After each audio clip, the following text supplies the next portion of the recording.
बोलो गणेश भगवान की जय। आज हम आषाढ़ कृष्ण गणेश चतुर्थी व्रत कथा जो कि राजा महीजीत की कथा है उसके बारे में सुनेंगे। उससे पहले अगर आपने मेरे चैनल को लाइक और सब्सक्राइब नहीं किया है तो प्लीज कर दीजिए और बेल बटन को भी प्लीज प्रेस कर दीजिए ताकि आने वाला कोई भी नोटिफिकेशन मिस ना हो सके। तो आइए शुरू करते हैं कथा की ओर। ये संवाद पार्वती जी और गणेश जी के बीच का है। पार्वती जी ने पूछा कि हे वत्स, आषाढ़ कृष्ण चतुर्थी बहुत ही शुभदायी कही जाती है, आप इसका विधान बतलाइए। इस मास के गणेश जी का क्या नाम है और उनकी पूजा किस प्रकार करनी चाहिए। गणेश जी ने उत्तर दिया कि हे माता, पूर्व काल में इसी प्रश्न को युधिष्ठिर जी ने पूछा था और उन्हें भगवान श्री कृष्ण ने जो उत्तर दिया था वही मैं आपको बतला रहा हूँ। आप सुनिए। श्री कृष्ण ने कहा कि हे राजन, विघ्ननाशक विघ्नेश्वर पुराण इतिहास में वर्णन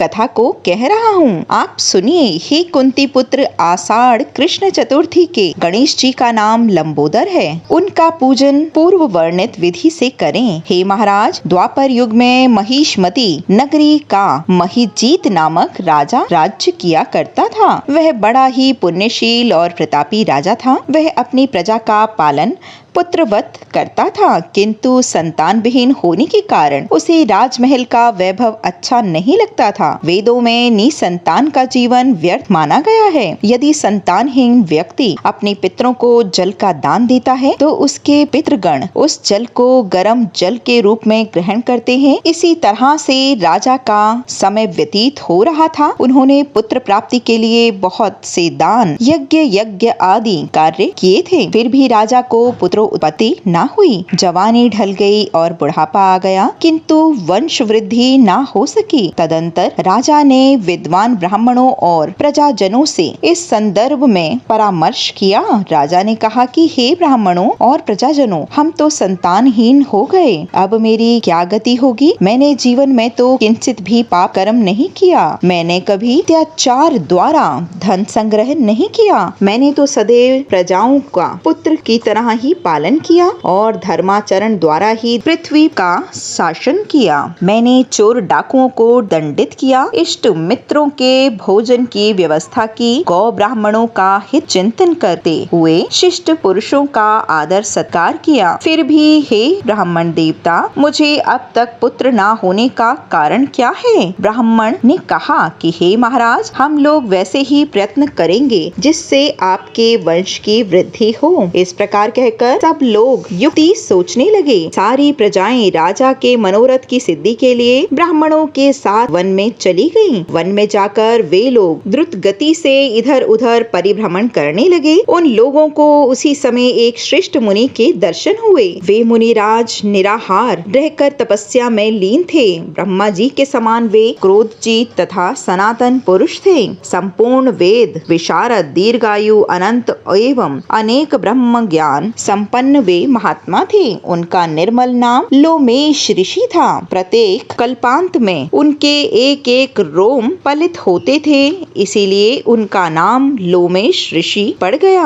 ऐसे त्रिकालदर्शी महर्षि लोमेश के उन दोनों को दर्शन हुए। सब लोग उन तेजस्वी मुनि के पास गए। उचित प्रार्थना और प्रणाम आदि के अनंतर सभी लोग उनके समक्ष खड़े हो गए। मुनि के दर्शन से सभी लोग प्रसन्न होकर परस्पर कहने लगे कि हम लोगों को सौभाग्य से ही ऐसे मुनि देव के दर्शन हुए हैं। इसके उपदेश से हम सभी का मंगल होगा। ऐसा निश्चय कर उन लोगों ने मुनिराज से कहा। जनता कहने लगी कि हे ब्रह्म ऋषि, हम लोगों के दुख का कारण सुनिए। अपने संदेह के निवारणार्थ हम लोग आपकी शरण में आए हैं। हे भगवान, आप कोई उपाय बतलाइए। हे स्वामिन, आप जैसे महात्मा को पाकर हम लोग किसी अन्य व्यक्ति से क्या कहें। आप ब्राह्मण एवं ऋषियों में श्रेष्ठ हैं। आपके बढ़कर कोई दूसरा पुरुष नहीं दिख रहा है। महर्षि लोमेश ने पूछा, सज्जनों, आप लोग यहाँ किस अभिप्राय से आए हैं। मुझसे आपका क्या प्रयोजन है, स्पष्ट रूप से कहिए। मैं आपके सभी संदेहों का निवारण करूँगा। हम आपके कल्याण की भावना रखते हैं। तपस्वियों की तपस्या केवल परोपकार के लिए ही होती है। प्रजाजनों ने उत्तर दिया कि हे द्विज श्रेष्ठ, हम लोग जिस महान कार्य की सिद्धि के लिए यहाँ आए हैं उसे सुनिए। हम महिष्मती नगरी के निवासी हैं। हमारे राजा का नाम महिजीत है। वह राजा ब्राह्मणों का रक्षक, धर्मात्मा,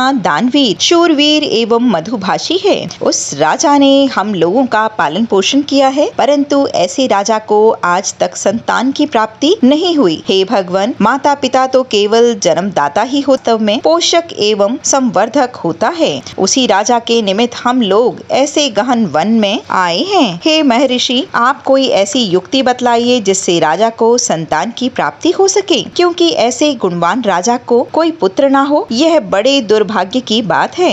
हम लोग परस्पर विचार विमर्श करके इस गंभीर वन में आए हैं। उनके सौभाग्य से ही यहाँ हम लोगों ने आपका दर्शन लाभ किया है। हे मुनिवर, किस व्रत, दान, पूजन और कर्म का अनुष्ठान कराने से राजा को पुत्र होगा, आप कृपा करके हम सबको बतलाइए। प्रजाओं की बात सुनकर महर्षि ध्यान मग्न हो राजा के उपकार के लिए कहने लगे। महर्षि लोमेश ने कहा, हे ब्राह्मणों, आप लोग ध्यान पूर्वक सुनो। मैं संकट नाशक व्रत को बतला रहा हूँ। यह व्रत निसंतान को संतान दायक एवं निर्धनों को धन देता है। आषाढ़ कृष्ण चतुर्थी को एक दंत गजानन नामक गणेश की पूजा करें। पूर्वोक्त विधि से राजा व्रत करके श्रद्धा युक्त हो ब्राह्मणों को भोजन कराएं और उन्हें वस्त्रों का दान भी करें। गणेश जी की कृपा से उन्हें अवश्य ही पुत्र की प्राप्ति होगी। महर्षि लोमेश की यह बात सुनकर सभी लोग प्रसन्न हो उठे। नतमस्तक होकर दंडवत प्रणाम करके सभी लोग नगर में लौट गए। वन में घटित सभी घटनाओं को प्रजाजनों ने राजा से बतलाया।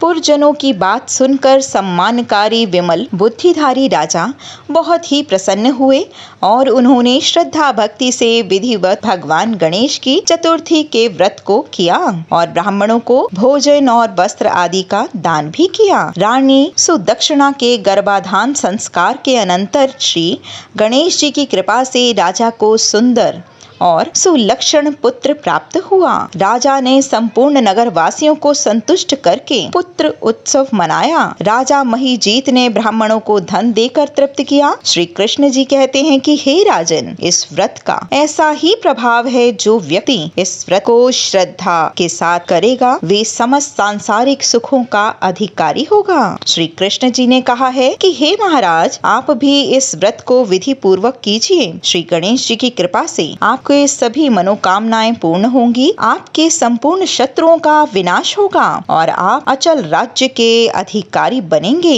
युधिष्ठिर जी ने कहा, हे युधिष्ठिर, जो पुरुष इस व्रत को करते हैं वे चाहे एकांत सेवी ऋषि हो अर्थात विद्वान हो, उन्हें निर्विघ्न रूप से पुत्र पौत्र आदि की प्राप्ति होती है। जो मनुष्य गणेश जी के चरित्र को सुनता है अथवा सुनाते हैं, उन्हें सब कार्यों में सिद्धि प्राप्त होती है। बोलो रिद्धि सिद्धि के दाता भगवान श्री गणेश की जय।